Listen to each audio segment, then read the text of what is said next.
Hello বন্ধুরা, আজকে আমি ভিডিও দিতে পারিনি কারণ আজকে শরীরটা খুবই খারাপ। এই যে ডাক্তার দেখিয়ে এসেছি, মা আর আমি গিয়েছিলাম। এই যে মা বসে আছে, বাবাও আছে, ছেলেরা ওই খেলা করছে, ছোটকে নিয়ে গেছিলাম। প্রচণ্ড শরীরটা খারাপ, যার কারণে আজ ভিডিও দিতে পারি।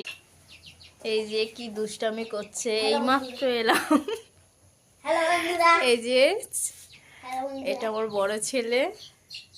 এই যে মা বসে আছে, মাকে নিয়ে গিয়েছিলাম, বাবাও বসে আছে ফোন নিয়ে। এই যে ডাক্তার দেখিয়ে এসছি। আজকে ভেবেছিলাম ভিডিও দেব, বাট দিতে পারলাম না, মানে এতটাই শরীরটা খারাপ। আর ডক্টরের কাছে গিয়ে খুবই দেরি হয়ে গেছে, যার কারণে আজকে দিতে পারিনি। এইমাত্র এসেই বসে আছি সবাই মিলে।